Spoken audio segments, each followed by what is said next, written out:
Halo teman-teman, hindarilah judi dan semua bentuk judi termasuk judi online. Sebab judi hanya akan membawa sengsara dan derita.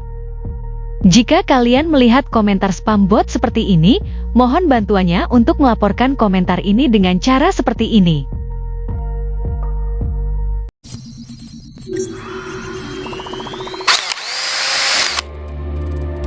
Assalamualaikum warahmatullahi wabarakatuh. Selamat datang kembali di Rio Hotspot Channel. Pekan 1 BRI Super League 2025-2026 udah kelar dengan pertandingan terakhir itu Arema lawan PSBS Biak yang dimenangkan Arema dengan skor 4-1. Maka inilah klasemen sementara pekan 1 BRI Super League 2025. Di mana ada Persija Jakarta yang berada di puncak klasemen sementara yang unggul selisih gol dengan Arema di posisi 2, Malut United di posisi 3, Persib Bandung di posisi 4, Persis Solo, Borneo FC dan PSIM Jogja di posisi 5, 6 dan 7. Itu 7 klub yang berhasil meraih kemenangan di pekan perdana. Ternyata dari 9 tim yang menjalani laga home atau laga kandang di pekan perdana ini, cuma ada 4 tim saja yang bisa raih kemenangan, yakni Borneo FC, Persib Bandung, Persija, dan Arema. Sementara sisanya yang menjalani laga home atau kandang nggak raih kemenangan ataupun tidak bisa memaksimalkan, seperti Persebaya kalah, Dewa United kalah, Madura United kalah, PSM Makassar imbang, serta Bali United pun imbang.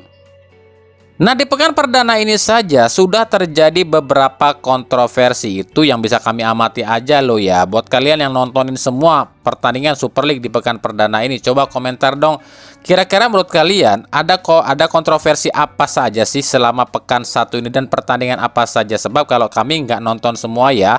Kalau nonton semua bisa gawat cuy. Gawe lah. Masa nonton bola mulu bisa berantakan pendaringan di dapur.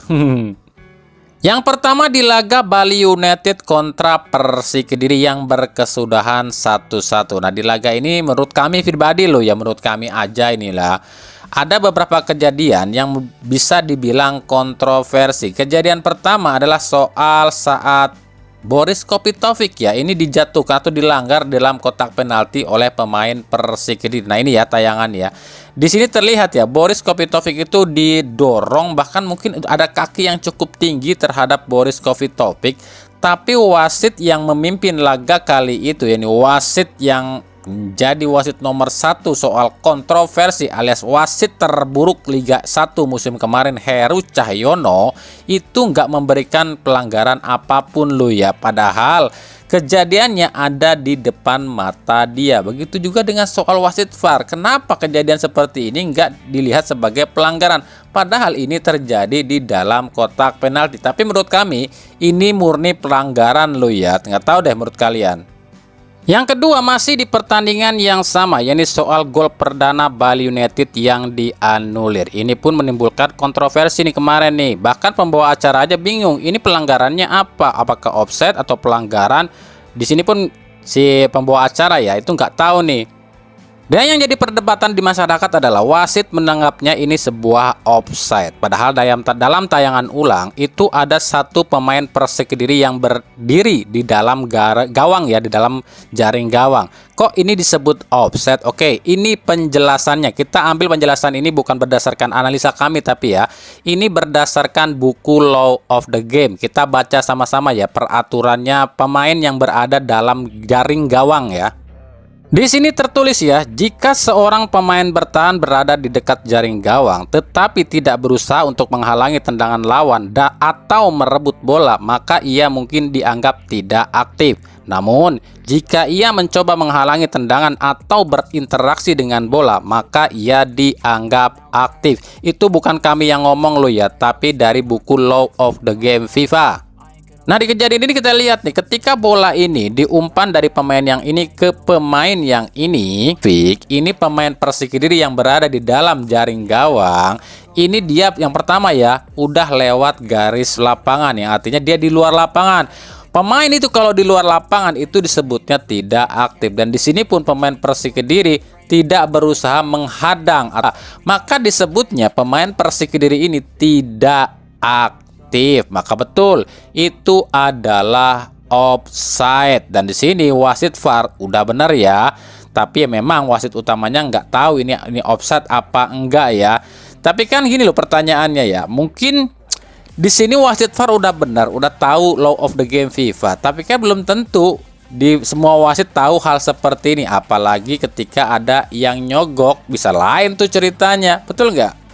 Kontroversi ketiga ada di laga Persija lawan Persita Tangerang, tepatnya di menit ke-83 saat pemain Persija Jakarta Alan Cardoso lakukan pelanggaran pada pemain Persita Tangerang Raiko Rodriguez. Di saat Raiko ini punya peluang counter attack dan akan mencetak gol. Nah, wasit di sini cuma memberikan kartu kuning pada Alan Cardoso. Padahal dalam aturan FIFA, pelanggaran jenis ini mau itu keras atau enggak, mau itu kena atau enggak terhadap si pemain, tetap dianggapnya dia menghalangi lawan untuk mencetak gol atau istilahnya adalah dogso. Ini ya peraturannya di Law of the Game FIFA. Yang namanya dogso memang banyak jenisnya ya. Tapi ketika dogso itu dilakukan dekat sekitaran area kotak penalti, maka itu hukumannya tanpa ampun, yakni kartu merah. Ini bukan kami yang ngomong, tapi Law of the Game FIFA yang ngomong lo ya. Silahkan baca sendiri. Yang keempat ini pun sama nih, yakni pelanggaran yang terjadi di laga Persib lawan Semen Padang yang dilakukan oleh Herwin Trisaputra pada Berguinho ya. Meskipun dalam tayangan masih ada pemain Semen Padang di sebelah kanan pertahanan Semen Padang, tapi tetap pelanggarannya ini adalah pelanggaran dogso alias menghalangi lawan untuk mencetak gol dengan sengaja.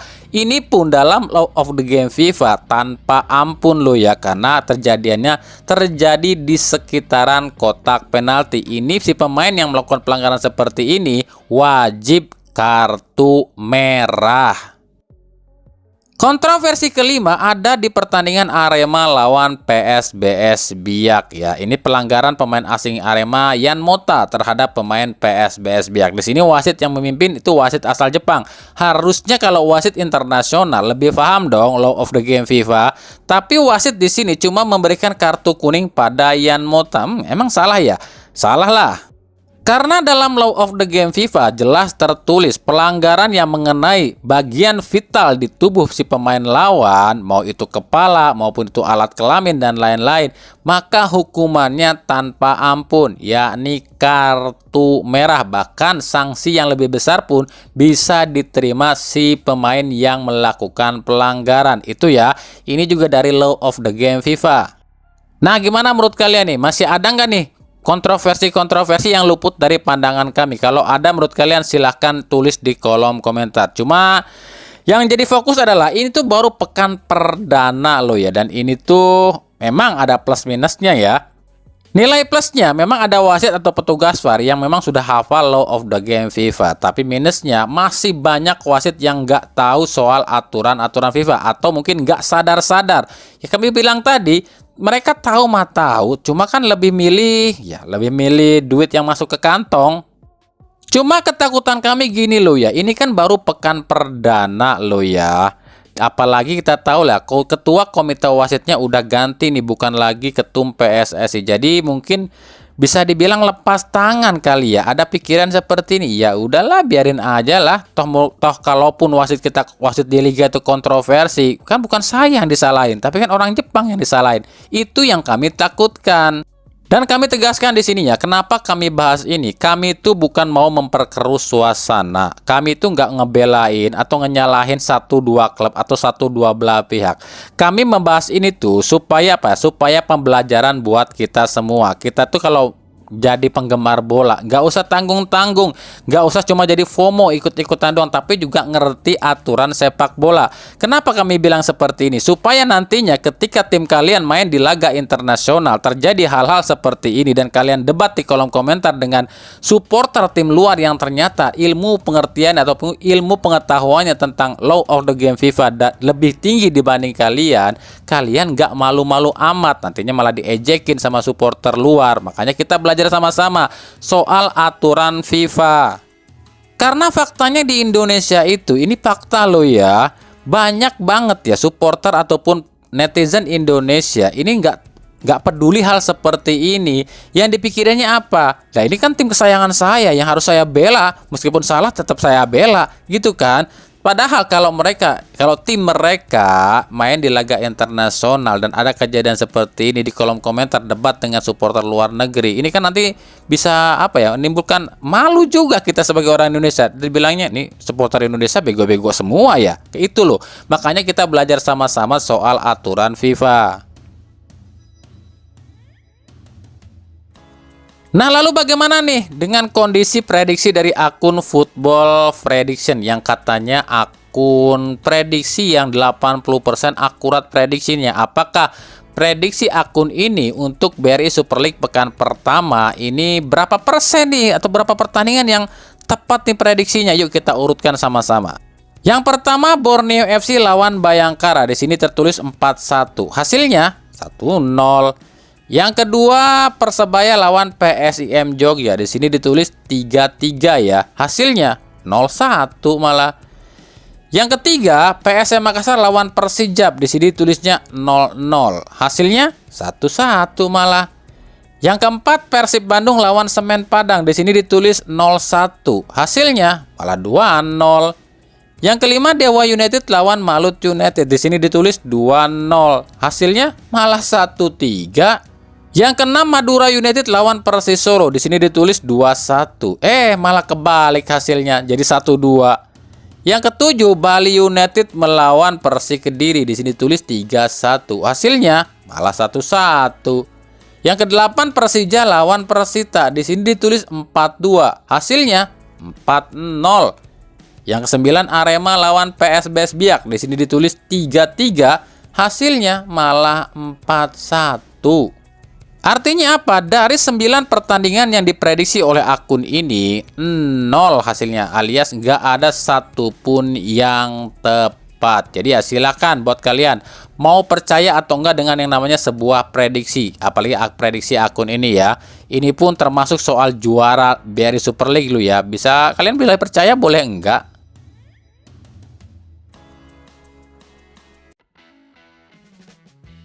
Dari Persis Solo, Persis Solo mendatangkan The Container alias Gervin Castanir yang musim lalu kurang beruntung, kurang berkembang di Persib. Nah, ini sangat menarik buat kami ini ya. Kalau misalnya di Persis Solo, Castanir ini bisa lebih bagus ketimbang di Persib, maka kemungkinan yang akan disalahkan adalah taktik Boyan Hodak. Bener dong, karena mereka nggak tahu, karena kami itu pernah jelaskan berkali-kali, seorang pemain bola itu bisa bagus atau enggak dalam sebuah klub itu bukan cuma soal skill loh ya, tapi soal cocok apa enggak tuh di klub tersebut. Terus juga dia ini tuh nyaman apa enggak di klub tersebut, nyetel atau enggak dengan gaya melatih di klub tersebut. Ya kalau misalnya si Castanir lebih gacor di Persis Solo, berarti dia lebih nyaman main di Persis Solo gitu loh. Dari Persija Jakarta, sebelum kita bahas soal permainan Persija yang luar biasa dan banyak pihak yang bilang Persija calon juara musim ini, tapi itu besok aja ya kita bahasnya ya.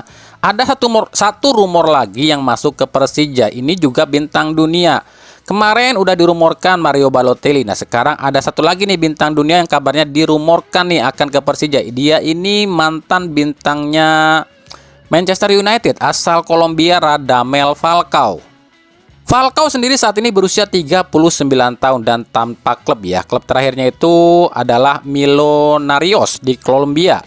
Ya nikmatin aja lah, siapa tahu benar ya. Yang soal benar apa enggaknya ya, cuma waktu yang bisa menjawab. Gimana dengan pendukung Persib nih? Panas nggak nih ngedengar berita Persija ini dirumorkan dengan bintang dunia mulu? Panas lah, pasti ada yang panas, ada yang enggak, ada yang panas juga sih. Masa Persib cuma pakai 9 pemain asing lah, Persija udah 10 aja no, lihat. Mainnya juga pada cakep semua pemain anyar Persija. Kalau kata saya mah mending nggak usah lah bikin rumor-rumor pemain bintang dunia akan datang ke Persib. Takutnya nanti disebutnya apa ya? Dibilangnya niru Persija nih katanya gitu. Padahal kan yang pertama kali dirumorkan akan datang bintang dunia itu Persib kan dengan Lucas Piazon ya. Bahkan kabarnya Lucas Piazon akan sempat trial di Persib nih. Tapi ya terserah kalian lah. Kalau kalian merasa panas dengar berita Persija ini akan datangkan bintang-bintang dunia, ya silakan saja kalian bikin berita Persib pun akan datangkan bintang-bintang dunia. Masih ada nama-nama seperti Diego Costa, ada Leandro Martinez juga, ada Fabio Borini juga, atau mungkin Hulk Pariaba kali ya. Nah, semua pemain itu bisa didatangkan dengan mudah atau gratis lah sebab kontraknya udah habis.